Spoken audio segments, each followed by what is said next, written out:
ओम नमः शिवाय। दोस्तों, स्वागत है आप सभी का आपके अपने चैनल खुशहाल ज़िंदगी में।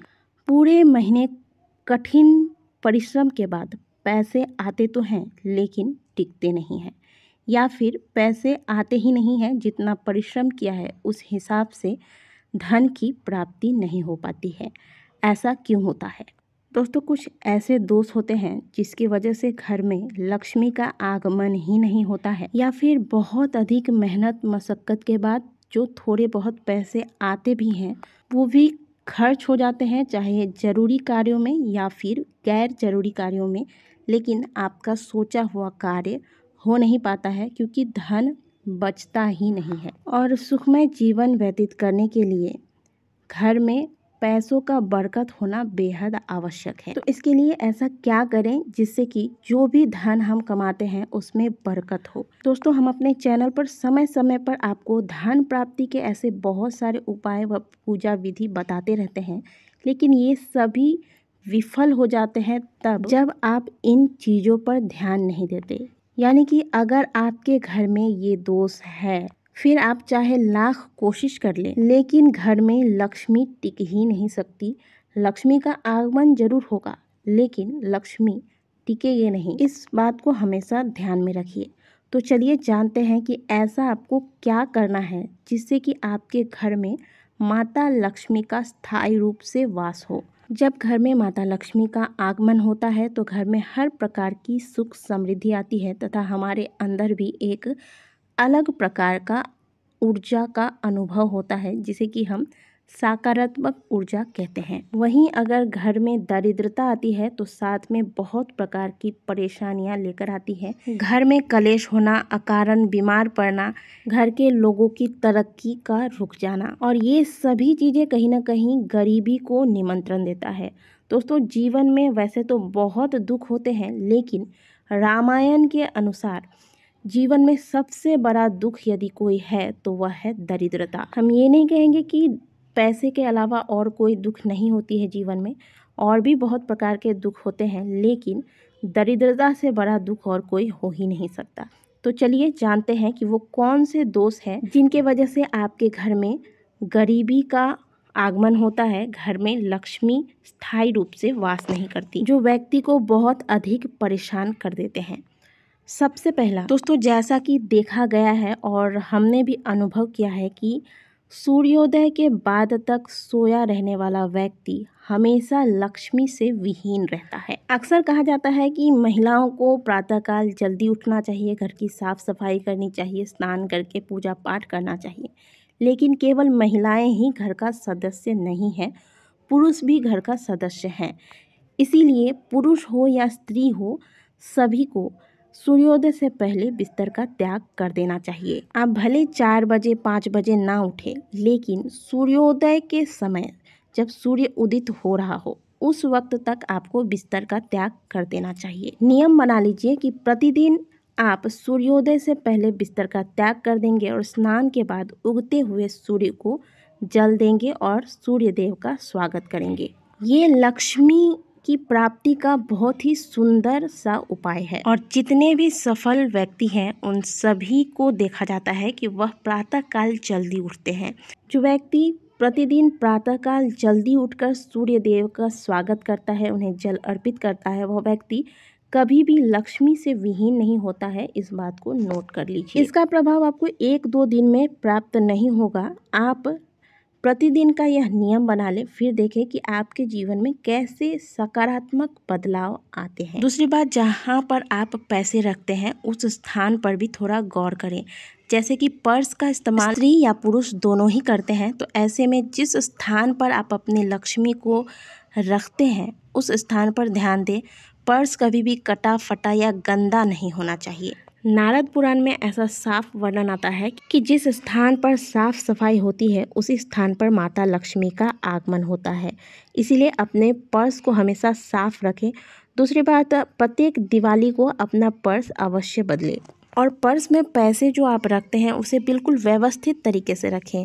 यानी कि जो बड़े बड़े नोट हैं 1000 के या फिर 500 के नोट हैं उन्हें एक जगह पर सुंदर से व्यवस्थित करके रखें और जो खुदरा पैसे होते हैं उन्हें एक स्थान पर रखें। अगली बात दोस्तों, मंगलवार के दिन कभी भी भूल से भी किसी से कर्ज ना लें। मंगलवार को यदि आप किसी से कर्ज लेते हैं तो उसे चुकाने में आपको बहुत कठिनाइयों का सामना करना पड़ता है। ज्योतिष शास्त्र के अनुसार मंगलवार को यदि आप किसी से कर्ज लेते हैं तो ऋण, रोग और शत्रु ये तीनों आपके घर में बसेरा कर लेते हैं, इसीलिए यह कार्य करने से बचें। मंगलवार के दिन पुरुष हो या स्त्री हो, इन्हें बाल नहीं कटवाने चाहिए, पुरुष को शेविंग नहीं करने चाहिए और ना ही स्त्रियों को आज के दिन बाल धोने चाहिए।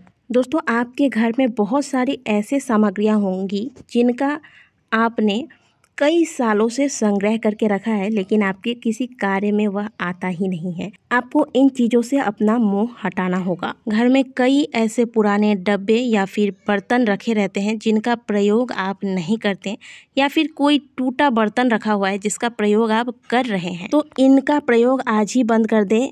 घर में जिन सामग्रियों की आवश्यकता नहीं है इन्हें घर से निकाल दें, क्योंकि ये सारी चीज़ें घर में दरिद्रता लाने वाली है। इन कार्यों को आपको आज से ही बंद कर देना चाहिए। घर में बहुत सारे ऐसे जूते चप्पल रखे हुए हैं जिनका आप इस्तेमाल नहीं कर रहे हैं, मोहवश हम इनका त्याग नहीं कर पाते हैं, तो ऐसा करने से बचे। इन चीज़ों को यदि आप घर में संग्रहित करके रखते हैं तो घर में नकारात्मक ऊर्जाएं घर करती हैं और फिर आपको कई सारी परेशानियों का सामना करना पड़ता है। अगली चीज़ है दोस्तों, इलेक्ट्रिक का सामान। इन्हें आप उतना ही मात्रा में घर में रखें जिन्हें आप अगर ख़राब हो गया है तो ठीक करके इस्तेमाल कर सकते हैं। यानी कि कोई पुरानी इस्त्री है, चार्जर है इत्यादि, यदि आप ठीक करा सकते हैं तो ठीक करा कर ले आइए, और अगर नहीं कराना है ठीक तो इन्हें मोहवश घर में जमा करके ना रखें। खराब इलेक्ट्रिक का सामान घर में इकट्ठा करके रखने से आपके शनि तथा राहु खराब होते हैं, और आप सभी जानते होंगे कि शनि और राहु के खराब होने से जीवन में कितनी सारी परेशानियों का सामना करना पड़ता है। अगली चीज है दोस्तों, रसोई घर। रसोई घर में माँ अन्नपूर्णा का वास होता है, इसलिए वहाँ साफ सफाई का विशेष ध्यान रखना चाहिए। रसोई घर में जूठे बर्तन फैला कर ना रखें, ना ही रसोई घर में झाड़ू रखें। अगली चीज़ दोस्तों, जब भी आप घर में झाड़ू लगाते हैं और कचरा उठाते हैं तो उस कचरे को आप बहुत देर तक घर में जमा करके ना रखें। इसे जितनी जल्दी हो घर से बाहर निकाल कर फेंक दें। घर में पड़ा हुआ कचरा घर में प्रचुर मात्रा में नकारात्मक ऊर्जाओं को सक्रिय करता है, और जहाँ नकारात्मक ऊर्जाएं सक्रिय होती है वहाँ से सकारात्मक जो ऊर्जाएं हैं, सकारात्मक शक्तियाँ हैं, धीरे धीरे अपना स्थान छोड़ने लगती है। तो इन बातों का ध्यान रखें। अगली चीज़ दोस्तों, जब भी आप अपने घर में भोजन तैयार करते हैं तो उसका एक भाग आप गौ माता को दें। यानी कि पहली रोटी जो आप बनाते हैं वो गौ माता को दें, एक रोटी जो अंतिम रोटी होती है वह कुत्ते को दें, और रोटी के कुछ टुकड़े करके आप छत पर कौवे के लिए डाल दें। उसे चाहे कौवा खाए या कोई और पंछी खाए।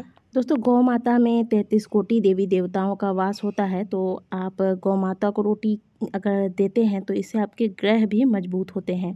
साथ ही कुत्ते को रोटी खिलाने से भी आपकी शनि संबंधित जो समस्याएं हैं, आपके पीछे कोई दुश्मन लगा है तो वे भी शांत होते हैं। और कौवे को जो आप भोजन कराते हैं इससे आपके पितृ प्रसन्न होते हैं, आपका पितृ दोष इससे समाप्त होता है, और आपके वजह से किसी जीव का पेट भर रहा है, इससे बड़ा पुण्य तो आपके खाते में और कुछ आ ही नहीं सकता।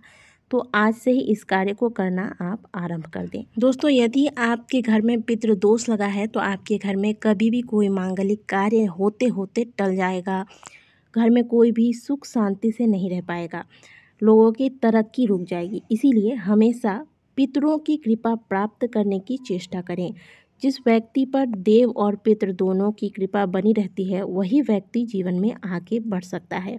इसके लिए आप प्रति शनिवार को पीपल वृक्ष की पूजा आरंभ कर दें। इसके अलावा प्रत्येक अमावस्या, पूर्णिमा व गुरुवार, शुक्रवार इत्यादि दिनों पर शाम के वक्त गूगल धूप का धुआं कर अपने घर की मंदिर से शुरू करते हुए घर के प्रत्येक रूम में दिखाएं तथा घर के मुख्य द्वार पर दिखाएं। याद रखें कि बाथरूम इत्यादि में आपको यह धुआं नहीं करना है। इससे घर की नकारात्मक ऊर्जाएं शांत होती हैं। यदि आपके द्वार पर कोई याचक आता है तो आप उन्हें कभी भी अतृप्त करके ना भेजें। मैं ये नहीं कह सकती कि आप उन्हें अपने सामर्थ्य से ज़्यादा कुछ दे दें। हाँ, लेकिन उनके साथ कोई दुर्व्यवहार ना करें, उनके साथ ऐसा व्यवहार करें कि उनका मन खुश हो जाए और जितना आपसे बन पड़े 5 रुपए 10 रुपए उनकी सहायता करें। कभी भी आपके द्वार से कोई दुखी होकर ना जाए, इस बात का ध्यान रखें। ये भी एक बहुत बड़ा दोष होता है। कहा जाता है ना कि किस रूप में हमें भगवान मिल जाए ये हम भी नहीं जानते। तो हमारे पास वो दृष्टि तो नहीं है कि हम भगवान को पहचान सकें, लेकिन इतना कोशिश कर सकते हैं कि हर व्यक्ति में हम प्रभु का दर्शन करें और उनके साथ उचित व्यवहार करें। तो ये सारे दोष अगर आपके घर में हैं तो इन दोषों को आज ही सुधारने की कोशिश में लग जाएं और देखेंगे कि जब आप एक लंबे समय तक इन नियमों का पालन करेंगे तो आपके जीवन में सकारात्मक परिणाम अवश्य आएंगे। वीडियो अच्छी लगी है तो वीडियो को लाइक जरूर कीजिएगा। कमेंट बॉक्स में हर हर महादेव अवश्य लिखिएगा।